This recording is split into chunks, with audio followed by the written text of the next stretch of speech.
Hello, good evening to everybody.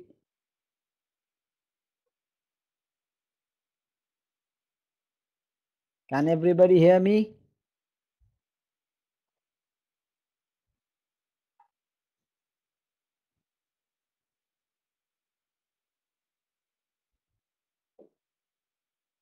Good evening. Yeah, Saddatu, how are you doing?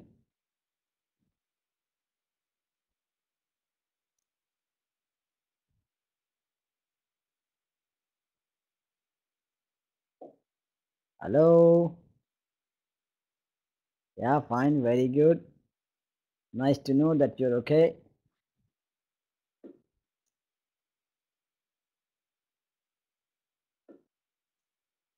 I'm fine, not bad. Not too bad. I can see a lot of people, Asia. I can see Sheher Shakur. I can see Sanobar Shah. Pio Antonio, I can see, but they have been not responding. Shashikala, I can see. How are you? Where are these guys? Rahul, yeah, Rahul is there.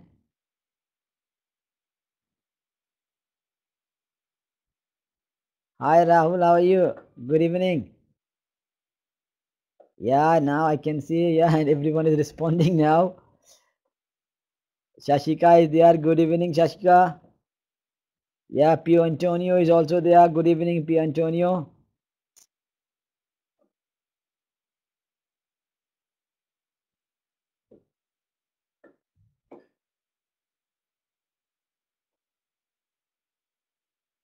So, how was your evening today?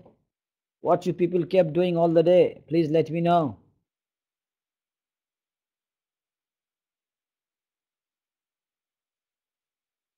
I'm just waiting for a couple of guys to join us. As usual, busy. Yeah, Antonio is saying, as usual, busy with work. It's nice to be busy with work. Rather, you got left nothing to do with. That's nice, yeah. And what, Shashika, what were you doing? Rahul as well there.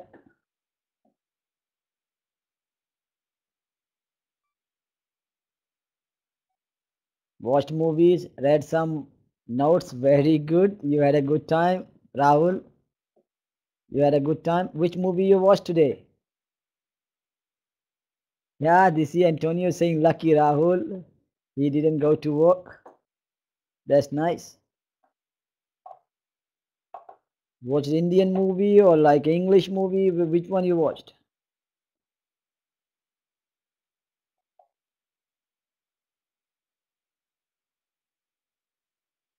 Some Transformers. Oops. All right. It's the name of a movie, right? Oh, that's good. That's good. I'm not watching movie nowadays. Okay, Tamilarasi is there. That's good, Tamilarasi. How are you? After you were not in the morning, isn't it? It's nice to know that you're okay.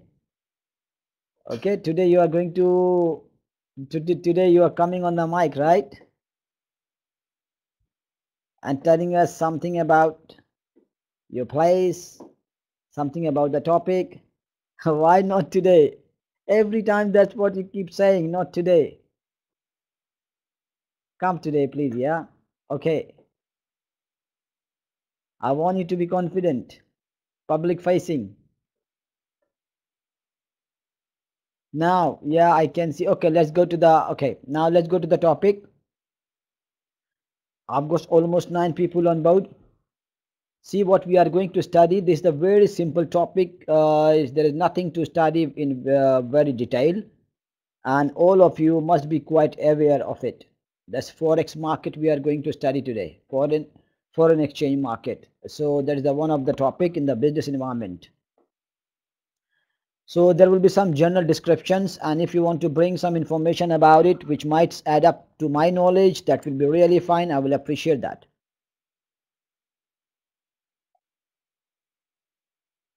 Okay, are you ready to give it a go? or not? I'm going to switch off my video now. Yeah, please. There you go.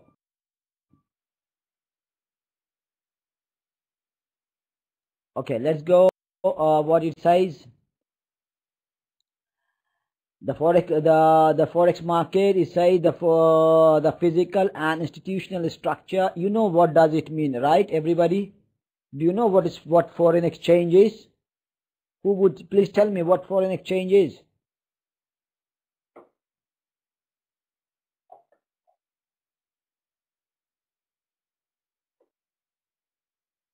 I want to see if everyone knows about it or not.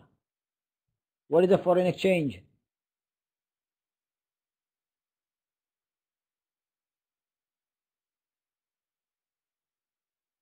Is it like a stock exchange?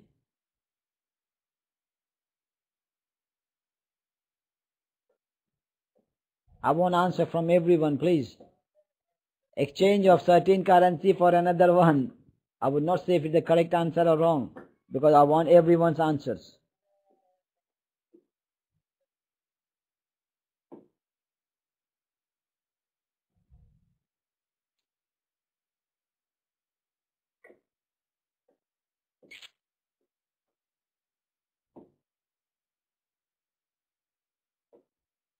Sadhatu, what do you think about your answer?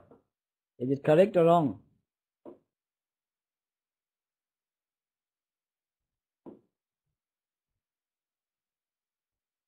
Everyone is writing. See what the answer we come up with. Rahul is saying currency of one country changed to another. Not sure. Is that the foreign currency, right? I've got only two answers, whether right 11 people there are. Nirmala is also online now. Hi Nirmala, I welcome you.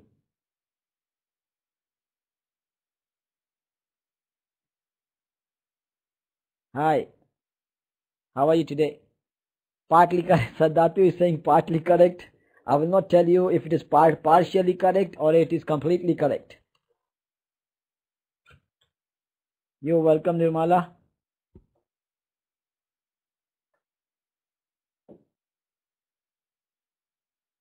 Oh, see, Antonio, Mr. Antonio is saying this is the mediator of exchange of money.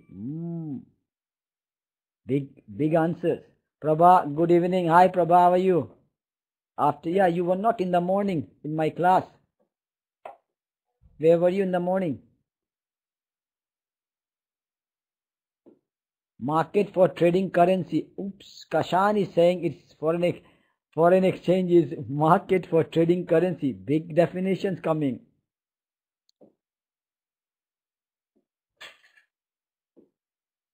Elaine Disalva is saying good, okay.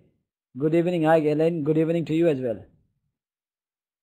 The exchange of one currency for another. The same answer. Tamila Rasi, you're repeating your answer now, right? Prabha, I join the late morning. Okay, very late. Okay, that's fine. No problem. Let me tell you, okay, that's fine. You come up with the right answers. That's okay. Very, very simple answer is a foreign money. Foreign exchange means is a foreign money.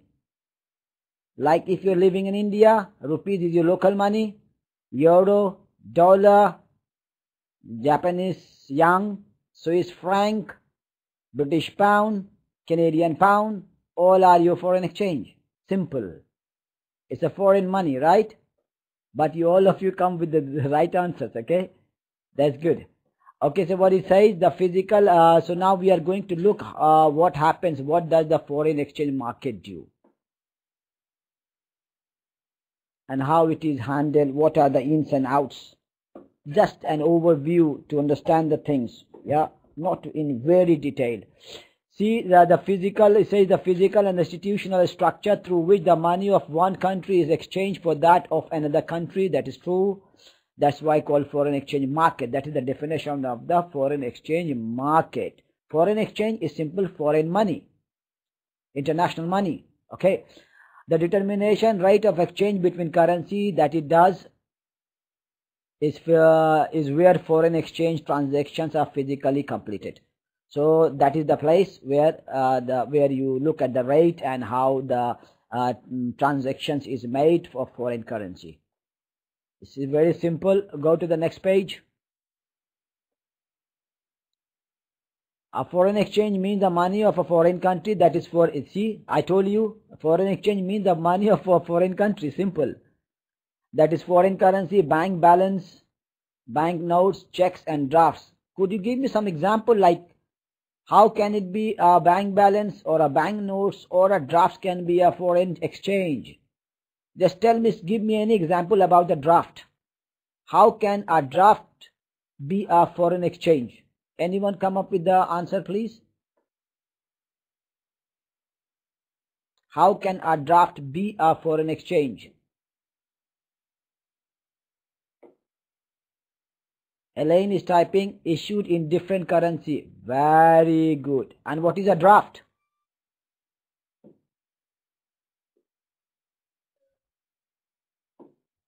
I like this short answer, believe me. For draft, you pay the currency of the country you live in. It is a promise. Very good. I clap for you. It is a promissory note. Yeah, issued by the bank, by the authorities. That's good. Okay, and yeah, you're welcome. Pay order or money order. That's good. If it is done in another currency, suppose you are going to pay for, suppose you got admission in the Harvard University for your PhD, right? I always talk about bigs for you. You got admissions like in Harvard University, you're going to do your PhD, or in Cambridge. So you're going to do your PhD and they told you, okay, send us the first payment like 40 grand dollars, right? Then you go to the bank, pay that much Indian rupees to the bank, and they will make a pay order or a bank draft in dollar. That will be a draft, foreign exchange draft. And you can send it to them or you can use it there. Is it clear, right? Yeah, okay, that's good. So we're saying a foreign exchange transaction is an agreement between a buyer and a seller that a fixed amount of one currency will be delivered for some other currency at a specified date, because that draft may have a date. So before that date, it is not valid, but that will be valid on the date and afterwards. Right? Clear?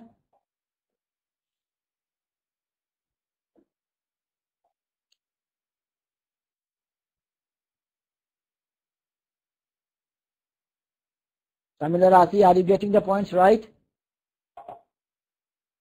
And Nirmala is also there? Okay, that's fine. See what it says, geographically, the foreign exchange market spans the globe. You know, it is, dollar is used all over the world. Almost all currencies are used. So mostly dollar is used. That's why it is a high on demand. So that's why it's saying the foreign exchange market spans the globe with prices moving and currencies trading somewhere every hour of every day, of every business day. There are transactions in billions of every hours in foreign exchange market. And the transaction in billions of dollars in every hours, right? So it keeps moving. It is not stagnant. It keeps moving according to the economy.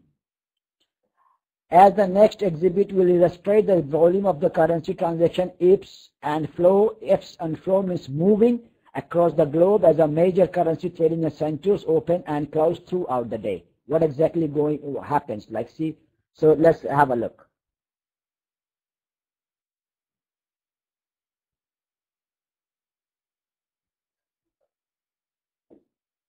See what it says, measuring foreign exchange market activity, average electronic conversation per hour. That is per hour, see, from 1 to 24 hours. There should be more things to be written, I think. Yeah, here you go. I need to go pray. Okay, that's good. No problem, Sadatu. Go and pray and come back when you finish your prayer. Absolutely go. No problem. Okay, let's see what it's saying is,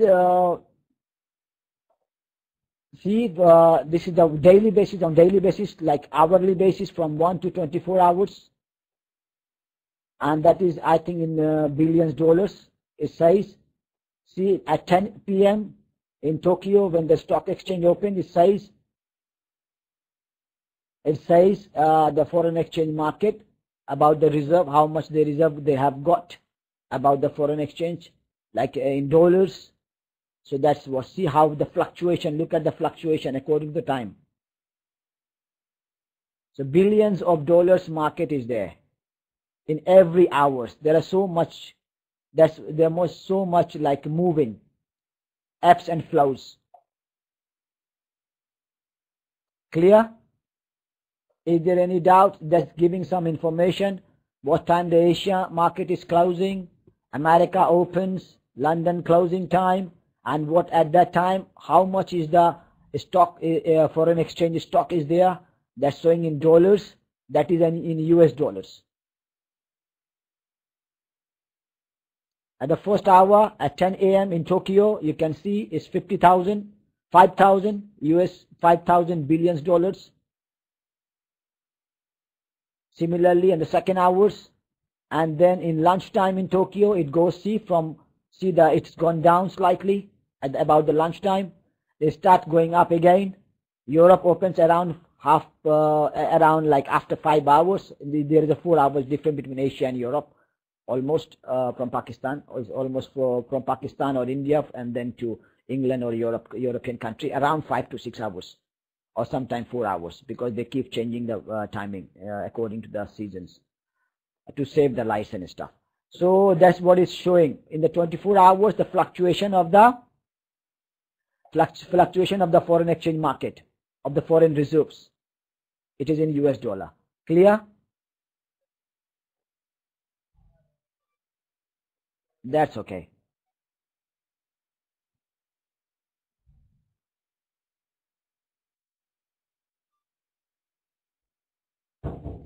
Now we are going to study the functions of the foreign exchange market. What exactly foreign exchange market do? What they do, right? The foreign exchange market is the mechanism by which participants, I mean, those people or those institutions, organizations who are participating in those in foreign exchange market. What they normally do, they transfer purchasing power between countries. Okay, like from one country, if you're buying some stuff living in India from China, you can do so. Obtain or provide credit for information, trade transactions, minimize exposure to the risk of exchange rate and exchange rate changes. So how they minimize exposures to the risk of exchange rate changes? Like suppose what exactly happened? Suppose if you're going to buy some stuff today, and so you make sure that if you're going to pay tomorrow or day after tomorrow, because the foreign exchange markets keeps moving. Sometimes the dollar goes up, sometimes rupees goes up, sometimes Japanese yen goes up. So they make sure that there is a less risk of exchange rate changes. That minimize the exposures. Okay, clear, right?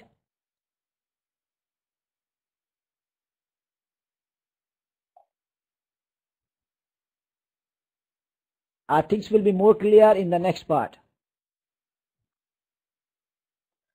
The foreign exchange market consists of 2 tiers. Tiers means like, tiers means like a road, 2 ways. Okay, so there are 2 ways. Foreign exchange markets consist of 2 ways. The interbank or wholesale. You can say simply the wholesale and the retail market. You can simply say there are 2 tiers. One is wholesale and one is the retail market.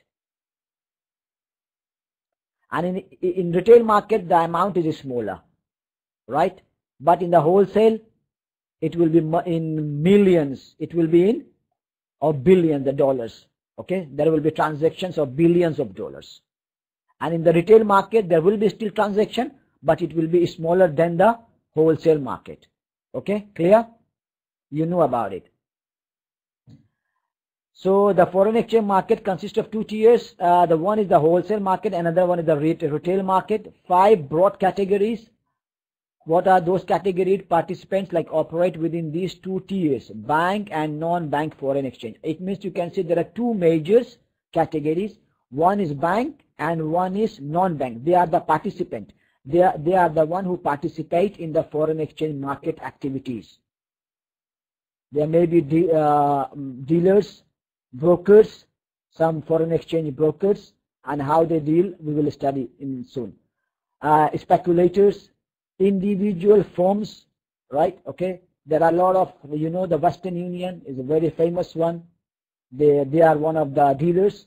If you are, suppose if you are living in UAE, or if you are living in London and you want to send some money back to your home, like rupees, suppose, then you simply pay £2,000 and that money straight will be converted and will be sent to your family or to your bank account. So they work as a dealers. Similarly, there are a lot of brokers. Those brokers, they work for the dealers on the basis of some commissions. Okay, they work like an agent. So a bank is also the dealer. Bank also deals, because if you want to buy some foreign currency, suppose you are traveling abroad. So suppose you are going to Malaysia and you need some ringgits. What you do, you go to bank, pay Indian rupees, right? And the bank convert that Indian rupees into ringgit and will give you the ringgit according to the value, whatever the selling value is. That is called ask value. Okay, we'll learn what is ask value and what is bid value soon. You got it right? Clear? So there are two types, main category, you can say participants, two categories of participants. One is the bank one and another one is the non-bank. In the non-bank, you can say it is my own made category. Yeah, you might not agree with that, but there are a couple of most, like individual and firms, like speculators and arbitragers, and there are and the central banks also, they work also as a dealers. Okay, so central banks, so they are the participant in the foreign exchange market activity. Clear? Is it right?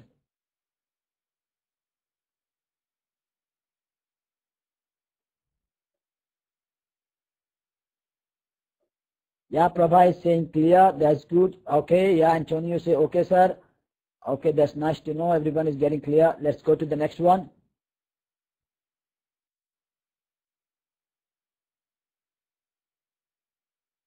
Bank and non-bank foreign exchange. That's why I divided in two categories: bank and non-banks. See, banks and a few non-banks foreign exchange dealers operate in both the interbank and client markets. Interbank, when the transactions happen within the banks, from one bank to other banks. That's called interbank transactions. And the transaction may happen between clients to clients or between banks to clients. Okay, or between dealers to brokers. Okay, so that may be the type of transaction as well. So bank and a few non-bank foreign exchange dealers operate in both the interbank and the client markets. The profit from buying foreign exchange at a bid. That's what I said. Maria is saying sorry, I'm late. No problem, Maria. That's okay. Still, we are not too far. We are studying foreign exchange market. No problem. Please join us. Okay. And I think these lectures are also recorded. So if you want, you can repeat it. You can download it and just listen to it again. It will be okay then. Okay, Maria? Okay, now let's see what exactly going on. See, say that there are two. What happens? How do the brokers or the dealers they work, or the banks? How do they work? Suppose there are two types of prices to buy or to sell foreign exchange. One is the buying price, which is called bid price, and one is the selling price, that is called ask price. Like suppose what normally they do, there is a little difference. You might have come across such experience, because I know you're living in this world, so there are a lot of activity that includes foreign exchange stuff. So like suppose dollar is like around 80 rupees, like in Indian 80 rupees, suppose. So suppose if this is 80.5 rupees is equal to $1 US dollar. Okay, that is suppose that is your buying price. Okay, and the selling price might be slightly higher. So what happened when the buyer, suppose when the buyer is buying some currency, suppose you are coming straight from United Kingdom and you have pound, and you go to a dealer, it may be a Western Union or MoneyGram or anyone else. So you go to them, you said, okay, I have got 2,000 pound, okay, and I want to change it, I want to get it converted into rupees. So you give them 2,000 pound, and what will happen, like if it is suppose or $2,000 suppose, so they will see how much, okay, the buying price is suppose 80.5 and the selling price is 80.6. They say they will buy from you from 80.5, and to the third party, another party, they will sell it by 80.6. So 0.6.1 will be their margin. That will be their profit. So this is the way normally foreign exchange market works. That price, the price they are buying from you, that is called the bid price. And when they are going to sell those dollars or those pounds to another party, that will be the ask price. Clear? Yeah, that's true. Yeah, it's saying, yeah. Elaine De Silva is saying, you come across this even when making draft. Of course, because that is also one of the transactions. So the transaction, whenever the transaction is made, foreign exchange transaction, there will be a margin, because that is a business. You're right.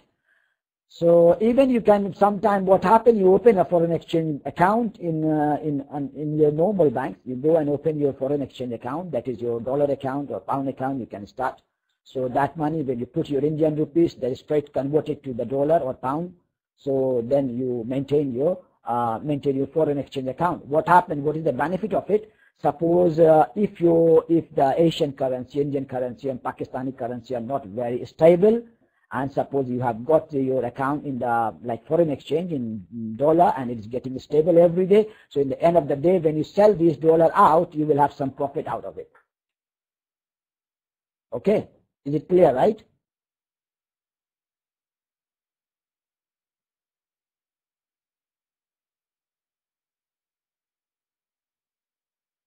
Yes, Prabha is saying yes, Maria is also saying yes.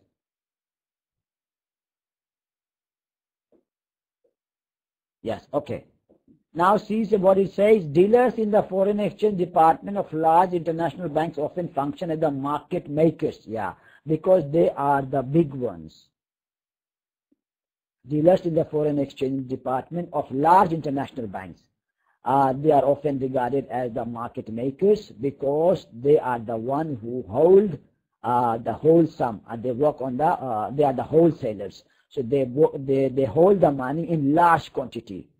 So similarly, when you go to the stock exchange, suppose if there are big people and they buy the most of the shares, they can play around with the shares because they are the one who is, they have the biggest shares, so they can play around. Similarly, these people, these international banks, these international bank often they play like as a market makers. They are regarded as the market makers.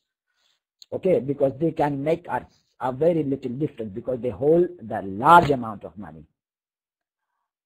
See, the dealers stand willing at all times but to buy and sell those currencies in which they specialized and thus maintain an inventory position in those currencies. Yeah, and this is the way what happened, like Western Union or MoneyGram or other agencies. They are the dealers. What they do, or the different banks, what they do, they will buy from you, from tourists, from other source. They will buy the dollars and then they will convert this money into rupees, and whatever the profit, that will be saved in the form of inventory, in the form of stocks. That will be saved to them, okay, in the form of stocks. That's what it's saying is. Clear, right? Okay, let's go to the next one.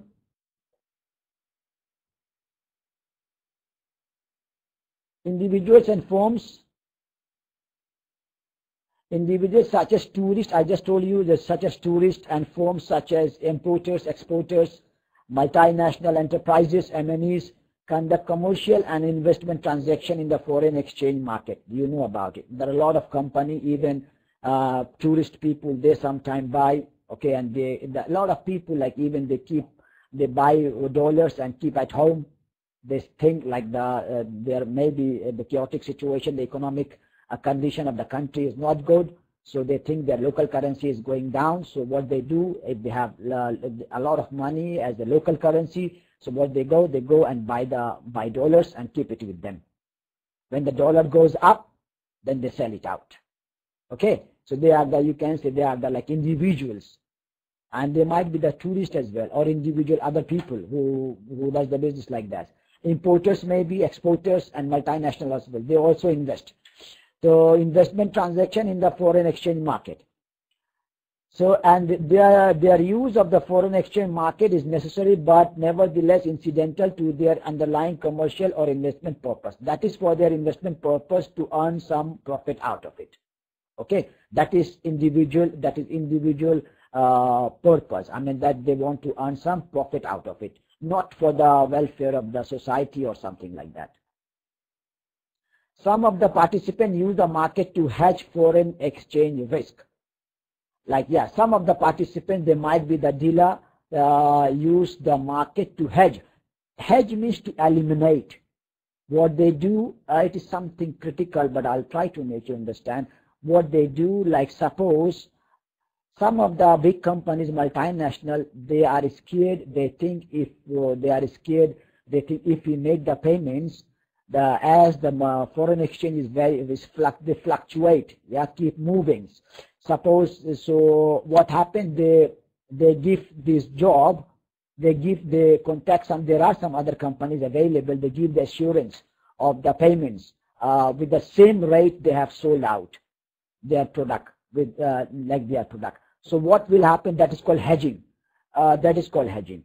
I mean, so in that regard, if the currency is going down, suppose, then they will be on the safe side. I mean, they will be always on the same side, but they will not be facing the losses.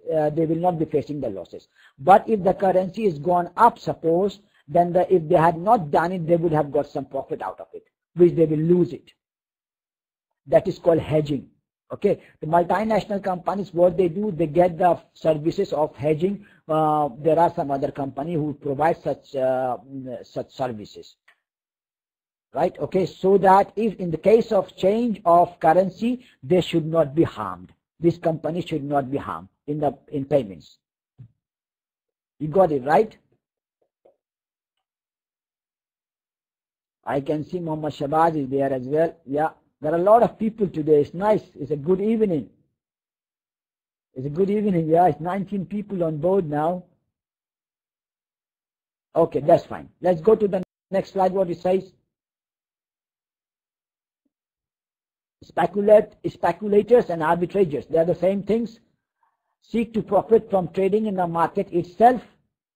They work individually, right? They operate in their own interest. I told you, without a need or obligation to serve clients or ensure a continuous market. While dealers seek the bid-ask spread, dealers, they of course they look at the selling and the buying price, buying and the selling price. Speculators seeks all the profit from exchange rate changes, and arbitragers try to profit from simultaneous exchange rate differences. So more or less they all work and they look for suppose they see, if suppose dollars is going down, suppose they will buy dollars. When the dollars goes up, they will sell out the dollars. That's what the speculators or the speculators and arbitrators they do. Okay. And dealers normally keep performing on one platform. They have their own offices, own organizations. What they do, they buy the foreign currency from the clients from different other sources and sell it to the other people, whatever the exchange rate is specified by the government or by the central banks. Clear, right?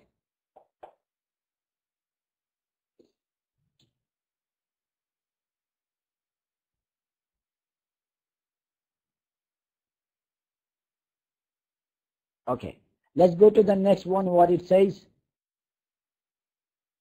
Kashan is also there. See, central banks and treasuries use the market to acquire or spend their country's foreign exchange reserve, as well as to influence the price at which their own currency is traded. Yeah, that's the main thing. You know, most of the responsibility central bank has got. Every country has got its central bank. Like in England, they have the Central Bank of England. In Pakistan, they have got a State Bank of Pakistan, and I think I'm not sure what is in India. Which is the central bank in India?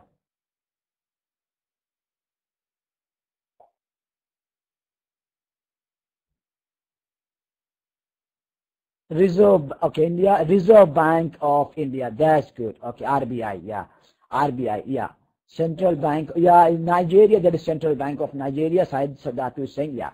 That's good. Central Bank of Nigeria, CBN. So every country has got its own central banks, and they are the responsible to like about their currencies, about if they need more notes to be printed, they print more notes. Yeah, more currencies. They are the one to look at the currency matter, money matters.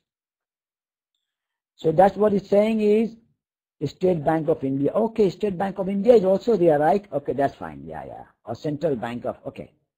Now, see what it's saying is central banks and the treasuries use the market to acquire or spend their country's foreign exchange reserve. Yeah, what they do? Normally, all the central banks, they reserve the foreign exchange, first of all, and to influence the price at which their own currency, and they normally they try to pave the society or the business that their currency should be traded, so that the country's own currency should be going up. So that's what they do, because they don't work for their own interest, they work for the interest of the public, they work for the interest of the government. So they appreciate, or they take those initiatives where they can promote their own currencies. They like formulate those formula or those policies where their own currency should be, the trade should be in their own currencies. Okay, that's fine. They may act to support the value of their own currency. That's what it's saying. So because of policies adopted at the national level, or because of the commitments entered into through membership in joint agreements such as the European monetary system. So what the European monetary system will be keep working for the welfare of the business in Europe, so that the profit, the benefit should be going to the European people. Similarly, Central Bank or State Bank of India will be formulating such policies and procedures, so the rupees should be upgraded, and it should be the trade should be more conducted in rupees. You got it? So it is their responsibility, central banks and treasuries' responsibility.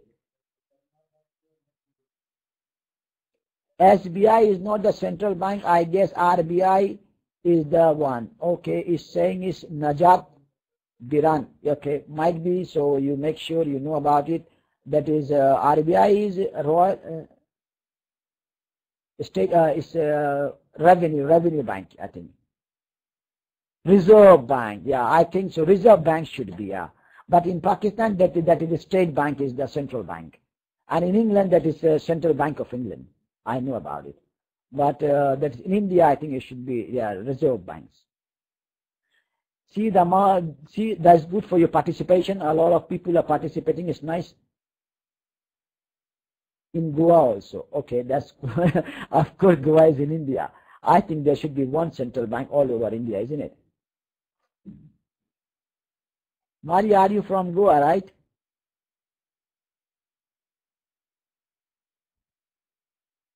Yeah, that's good, that's good. So do you live nearby the sea or far from the sea?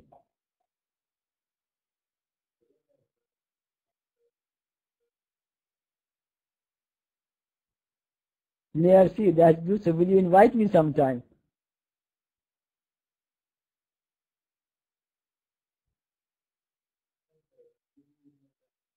Oh, that's good, Maria, nice. Okay, let me know, okay, when I'm invited. See, State Bank is, yeah, Rahul is saying State Bank is there for all the states in India. Okay, okay, okay. That's okay. For Christmas, that's good, that's good. What, it's not too far, the Christmas is not too far. Okay, that's fine. Invitation is already made, isn't it? Anyway, see, what he's saying, the motivate is not to They may act to support the value of their own currency because of policies and adopted at the national level or because of commitment entered into through membership in joint agreements such as European Monetary System. We have done it.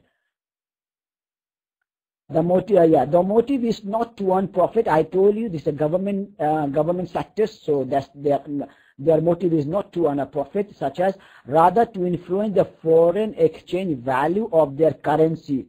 Yeah, I mean that's what I said. They want the trade should be conducted in their own currency, so that foreign exchange value of their own currency should be going up in a matter that will benefit the interest of their citizen, so that the benefit should be going to their citizens. Clear? I think that's what I have explained to you before as well.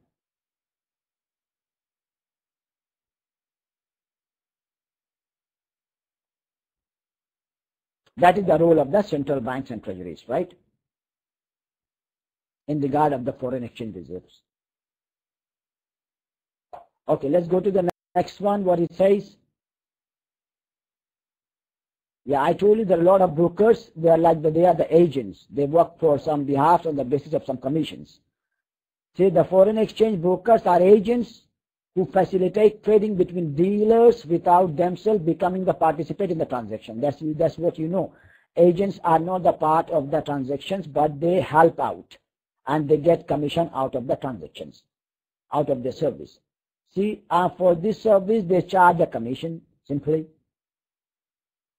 It is a broker's business to know at any point, at any moment, exactly which dealers want to buy or sell any currency.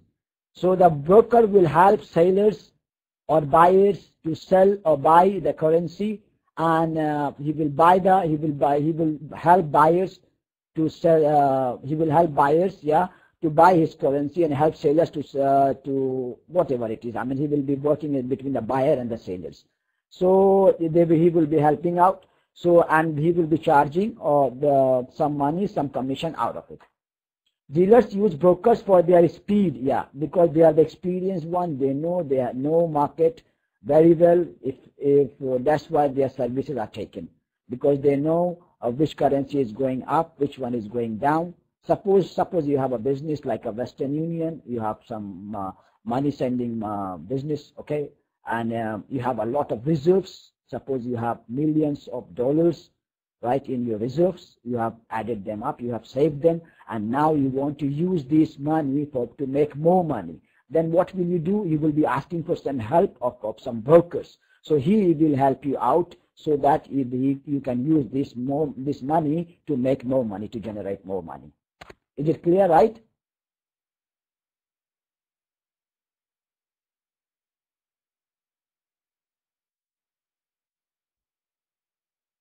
Okay, that's good. See, transaction in the interbank market, what exactly happened? And now we are going to study spot transaction and forward transactions. Now we are going to study something about the transaction, the type of transactions. It is just time-bound transaction. It is something related with the time. Says a spot transaction in the interbank market is the purchase of foreign exchange, when you are going to buy the foreign exchange, with delivery and payment between banks to take place between banks. That happens. Remember that's why it is called interbank. Yeah, between banks to take place normally on the second following business day. That is the most important part. If the transaction is done between banks within a day, that's called spot transactions. Clear?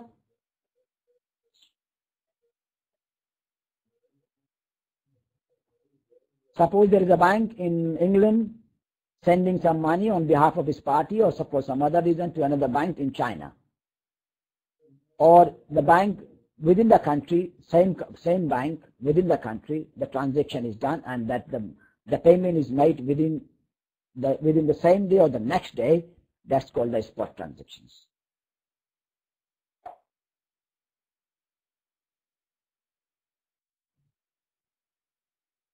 Now there is another type, is called forward transaction. So forward transaction requires delivery at a future value date of a specified amount of currency, providing that is a speed transaction. Yeah, very good to say, Prabhat, that's you're right. That is a speed transaction. Yeah.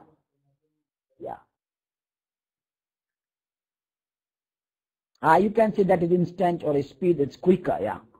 So required delivery at a future value date of a specified amount of one country for a specified amount of another currency. This exchange rate is established at the time of the agreement, but payment by delivery are not required until maturity. That is, yeah, I want to discuss about it. Forward exchange rates are usually quoted for value date of 1, 2, 3, 6, and 12 months. It may be of 1, 2, or 3, 6, or 12 months. So see, and the spot transactions are made straight away the next day. Okay, while the forward transactions are made, forward transactions are matured or maybe matured on over the end of a month or 2 or 3 or maybe a year.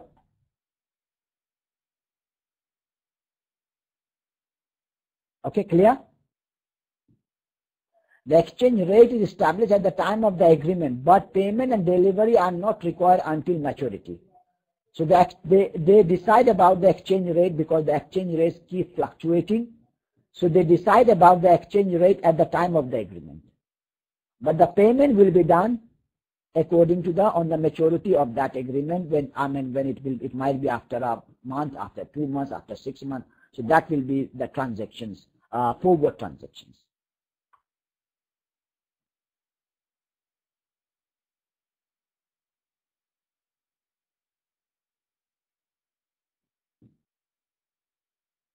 Now, go to the next one.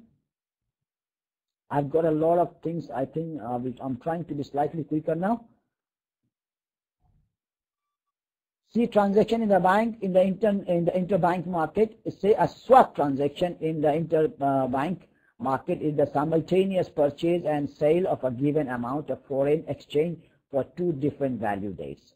Both purchase and sale are conducted with the same counterparty. Some different type of swaps are spot and forwards. They are also the type of the swap transactions. So that's okay. If you learn like 2 types, swap and forward, that's okay. Let it go. Now, market size.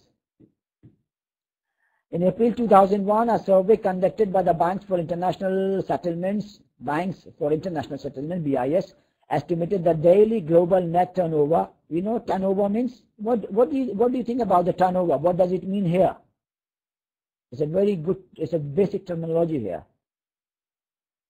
Come up with your answer, please, as quick as possible. What does it mean, the turnover? Total transactions? Doubtful.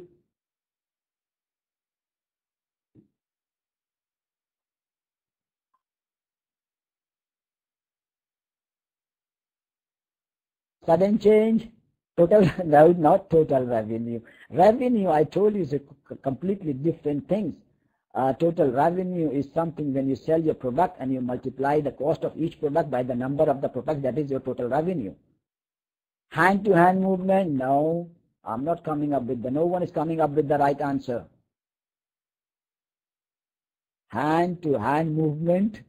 Sunil Francis saying hand-to-hand movement. What movement? The amount of the money taken by the business in a particular period? No. All of you have come with the wrong answers.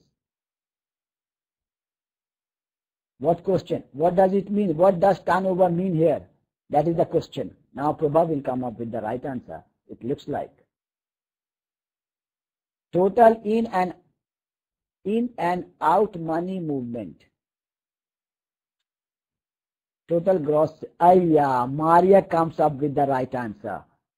Maria, there is a clap for you. It's just always remember when you talk about the company's turnover, you simply talking about the sales, company sales.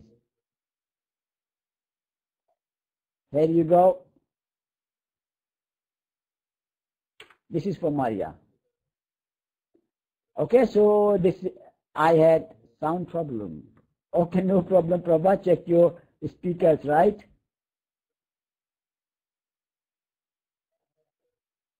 So simply remember, yeah, everyone is saying very good. Turnover is not the sale. Who is saying? Najadin Biran is saying. Is not the sale. What is it then?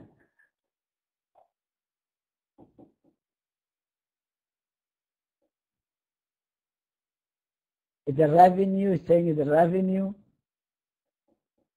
Revenue is also your sales. Yeah, is also the sales. Like when you total. Yeah, revenue. You can say yeah. Revenue is also like total. When you sell out some stuff and the total money you get, that is your revenue. Yeah, that's almost same. Yeah, you can say it's a revenue as well, because when you're selling, suppose one item, any number of items with a specific with the price, and then you multiply that price, and whatever you get, that is your revenue. That can be called as the sale as well. So that answer was also correct. The revenue was also correct, because that is also your sales. Okay. So there is a, who said revenue? There is a clap for Elaine De Silva as well. Now, okay. In April 2001, a survey conducted by the Banks for International Settlements, BIS, estimated the daily global net, you're welcome, daily global net turnover in the traditional foreign exchange market active to be 1,210 billion. See, it's a huge money, 1,210 billion. That is the daily global net turnover. I mean, that much money, foreign exchange, is sold out or is bought by someone else. It is sold. I mean, the transactions. So that is the sale of the foreign exchange. That is the sale of the foreign exchange, you can say. So how much is this? 1,210 billions, and it is the daily one. So this was the first decline observed by the BIS since it began surveying banks on foreign exchange India trading in the 1980s. That is not very important. So go to the next one.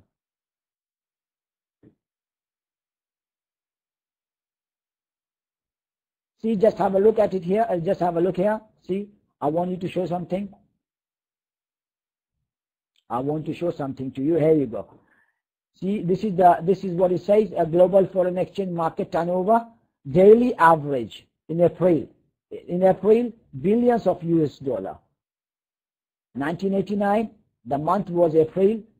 See, this is spot and forward and swaps. So these are the transactions.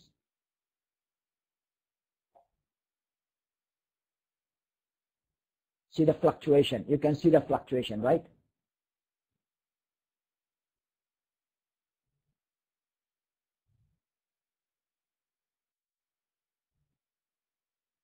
Yeah, I'm trying to be slightly quicker now so that we can finish, because we got left only 7 minutes.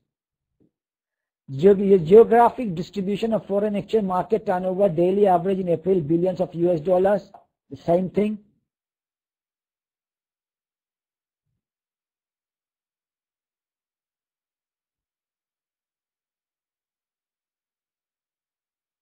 Yeah, that's true. That's true. Anthony, that's true.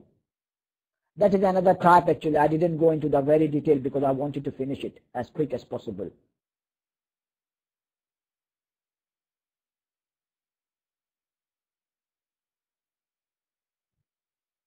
I want to show you the another slide. Actually, this is the same thing going on.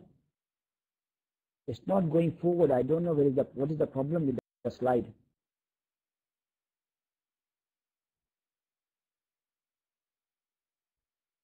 Yeah, let's have a look this one.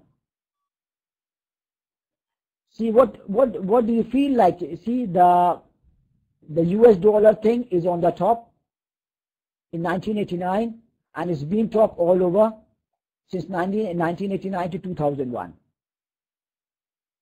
Right, and then on the second number you can see that is the Deutsche Bank. But you see in 2001 there is no Deutsche Bank. There is no French franc. What's the reason?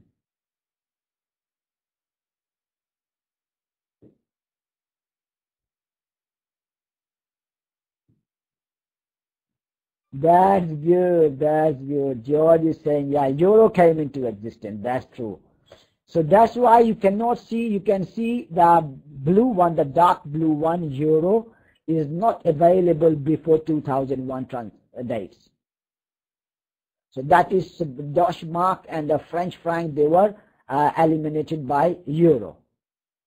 Okay, so that's, what was the exact date? Do you know when the euro was officially announced, officially implemented?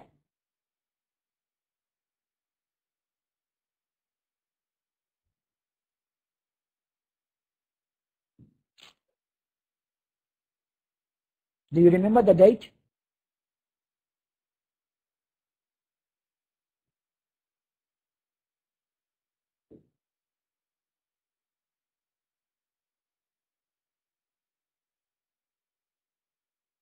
Hello? Can everybody hear me? I don't know. Yeah. Yeah, okay, that's good. No idea. I think, yeah, please just Google it. I think it was in something 2001 or 2000. Yeah, 2000, October 2000. Yeah, Kashan came up with the answers. Yeah, October 2000. Okay. Okay, thank you, Kashan. See, let's see what foreign exchange rates and quotations. You know that it's very simple. A foreign exchange rate is the price of one currency expressed in terms of another currency. Like, suppose, do you know how much is the dollar in India nowadays?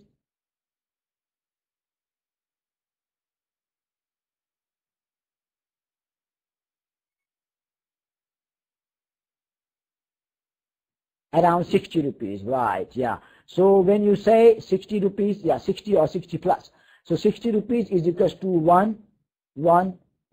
So that is your rate. That is your rate of quotation.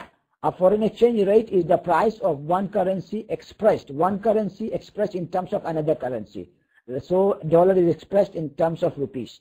So that will be 60 rupees is equals to $1.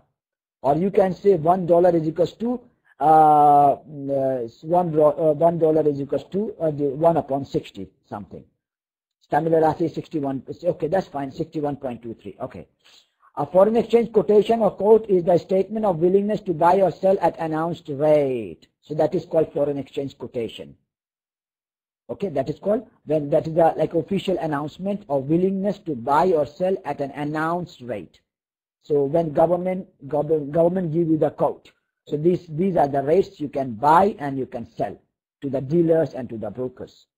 That is called quotations. Okay, and the rate, you know, simply when you like 61.23 rupees is equals to $1. That is your rate. Okay.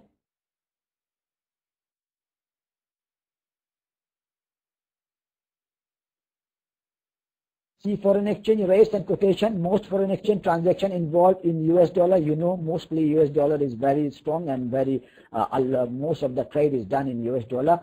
Professional dealers and brokers may state foreign exchange quotation in one of two ways. The foreign exchange price of $1, like it may be, you may say it is simple. You may say like 61.23. Oh, that's very important. Yeah, because this is the country, because US is a very strong, economically is the strongest country in the world. That's the most important reason. And the use of dollar has added US dollar to be more stronger. That is a very, very basic and very concrete answer. No, euro is not as stronger.